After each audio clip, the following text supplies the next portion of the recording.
running for cover. Good afternoon, everyone. Thanks for joining us. I'm Maria Bartiromo in today for Neil Cavuto. This is your world. President Trump's market-rattling tweet coming after Treasury Secretary Steven Mnuchin told me China will have to pay up if it does not play ball. This is not about making commitments to things, that are pie in the sky over the next 2 or 3 years. Our expectation is there will be specific deliverables, there will be specific timelines, and that we have an agreement that there will be penalties if China does not meet those timelines and those commitments. And the penalties being what? I tariffs assume to there'll go be back in place?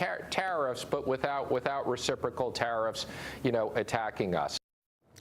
So is this what investors are expecting going forward? We want to bring in market watcher right now, Dan Geltrude, along with Mattie Duppler from the National Taxpayers Union. Good to see you both. Thank you so much for joining us.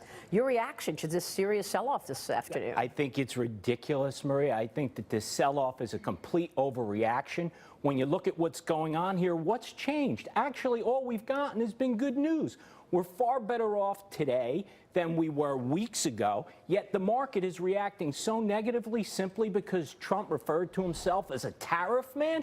All he's simply saying is he's willing to use tariffs to bring the Chinese to the table, and if that doesn't work, he's going to keep doing it until they bend. Maybe, but you know that many people look at tariffs as a tax on the American people. So when you have tariffs in place, does that necessarily mean that other countries are paying those tariffs? But at the end of the day, it means it falls on the backs of American consumers. It's clearly a tax, Maria. There's no question about it, but we have to look at it this way. This is short-term pain for long-term gain. President Trump is the only one who's actually taken China on. It wasn't going to be easy. It's not going to be easy. We have to stay the course. Well, that's true, Mattie. These are real structural issues that we're talking about. Whether or not China is going to make a change in terms of stealing intellectual property, forcing the technology transfer. How do you see it? I mean, I absolutely agree that this is a pervasive issue that the Trump administration has been willing to take on when no one else has. However, I think it's a mistake to read this as just in response to a Trump tweet. What this is right now is the market taking Donald Trump seriously, but not literally. Over the last 24 hours, what the markets have been doing have been looking for some kind of corroboration from both China and the administration about a deal that was struck on Saturday. Right now, we don't have any specifics. I think Mnuchin's comments to you earlier were what's been alarming the market a little bit more, which is that we don't know what this deal actually looks like. There are a couple things that could happen that I think could be a market positive. One would be knowing if auto tariffs were actually going down and to what extent.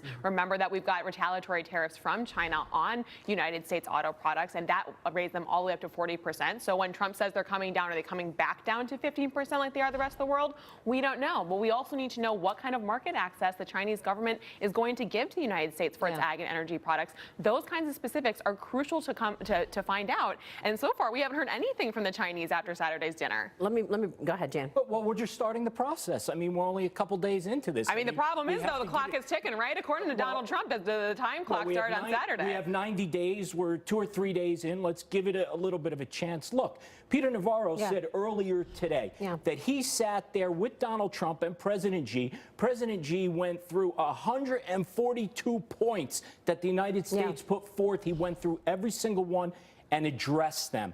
Is Peter Navarro lying? Well, I don't think so. And by the way, it's 90 days beginning January 1, because that was when the new tariffs were supposed to go in. So you've got some wiggle room. The administration is saying it's 90 days since Saturday. They said that we are off to the races now and the time clock has started and we're negotiating now. And what I'm not arguing that it isn't a long list that we're trying to confront here or that 142 things weren't decided about. What I'm saying is that the market needs some kind of reassurance beyond just tweets from the president. They need some kind of evidence that we'll see actual changes. Let me bring in Charlie Gasparino, who's been calling around Wall Street this afternoon. And Charlie, there wasn't really one major catalyst that caused this market other than that tweet. What are you hearing this afternoon, Charlie? You're absolutely right. It would be nice to reduce this to the tariff man sell-off, but it's not. It's in conjunction with other stuff. Now, look at the way the yield curve is flattening, and I tell you, this is key. The yield curve is not necessarily, at least not now, flattening because the Fed is raising short-term rates because the economy maybe is overheating dramatically. The Fed has raised short-term rates, but now it's really flattening because long-term rates are coming down. Bond prices are going up on the long end. What does that signal? That signals a flight to quality and investors pricing in a global recession. So you put that in conjunction with tariffs, which markets hate tariffs. Listen, it's one thing if Peter Navarro and President Trump had a concerted effort to go after intellectual property theft. If you engage in a tit-for-tat tariff war with the Chinese, with other places, there will be an economic price to pay in terms of corporate earnings, stock market valuations, and economic growth. There is no doubt about that. You do that in the face of what some people are worried about, a global economic slowdown, then you got real trouble. Hence, you have an 800-point decline in the markets today. I think Charlie makes the right point. You've got the 10-year yield falling below 3% earlier, and that is suggesting a recession or a serious slowdown is on the horizon as this yield curve flattens. Dan, look, if you're going to get 3% from a Treasury note, then why would I put all my money in stocks? Why not separate it and put some money in the 10-year? Or if you're going to get 3%, for example, on the 2-year, which is where the 2-year is right now. Right, and that's exactly how investors are reacting. But look, I think there's a bigger picture here, Maria. I go back in this trade issue. If we are not going to do anything, what's the point? We have to, at some point, make a stand. Go ahead, Charlie.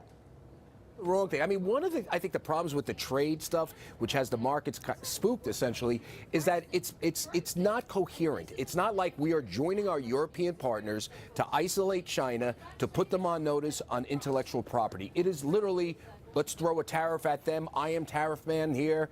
Let's throw a tariff at the Europeans. Let's do this here. It's not a coherent policy, and that has investors scared in the face of what people are worried about is an economic slowdown globally. And let's be real clear here. We had a huge tax cut. A lot of people are thinking that the stimulus from that tax cut is ending. You put all that together, it's problematic. Yeah, and you know, we got jobs numbers coming on Friday, so that's a big question too. What does that actually show? I think we'll see stability on employment, and the question is inflation, which also is not very worrisome if you're looking at long-term global growth. What I think we need to do is we need to take both of these measures in stride, both trade and what the Fed will probably do in relation to that dual mandate of inflation and employment is the big question. And I think on Friday we'll get a little stability from those numbers, and what we need to do is keep our heads on straight. Charlie is right. Tariffs are a blunt instrument. They won't necessarily accomplish our goals here. Well, look, we had a very good year so far. 4.25% economic growth in the second quarter, 3.5% economic growth in the third quarter. Earnings, Dan, up 29% year over year for the third quarter. But most people you speak to do believe that strength that we've all been watching will come in, will slow down in the coming 2 years. And don't forget, we're expecting that slowdown in 2020, right when people are going to be voting for the election. Yeah, timing is, without question, Maria, critical in all this. But again, in the big picture, we may not like how President Trump is negotiating. I hear what Charlie is saying. I know exactly, you know, we all sit there scratching our heads sometimes about what President Trump does. But let's give him a chance. It seems to be working so far. Oh, he's got a chance. The problem is 90 days is a short time. And what I'm concerned about is when we get to the end of that 90-day period, what markets are going to do to react to it if we don't see any more movement, and B, what the next step is. What is the next tool? Guys, I think very shortly we're going to find out who has the president's ear on economic policy. Well, he put Robert Lighthizer in charge, right? Well, yes. Now he put Lighthizer in charge of the China decision. Lighthizer got NAFTA done, too. So is it Robert Lighthizer, who's a trade hawk, and Peter Navarro, a trade hawk, who, despite, you know, contretemps with Mnuchin and Kudlow, is still there? Or is it Mnuchin and Kudlow who believe in much more of a free market trade policy? And I can't tell you. I can only tell you that knowing Donald Trump, his heart is with Navarro and Lighthizer. Well, look, he's the first president to push back on China. You've got to give him credit for that. I do. Everybody agrees that China has been a bad actor. Real quick, Dan, you're a buyer of this market. Market's down 800 points. You'd be buying this market right here? Absolutely. I'm a buyer in this market, Maria. All right. We will leave it there. Charlie, Dan, Mattie, good to see you. Thank you so much. Thank you. President Donald Trump expected to meet privately, meanwhile, with the Bush family today at the Blair House in Washington. Tomorrow brings the state funeral at the National Cathedral.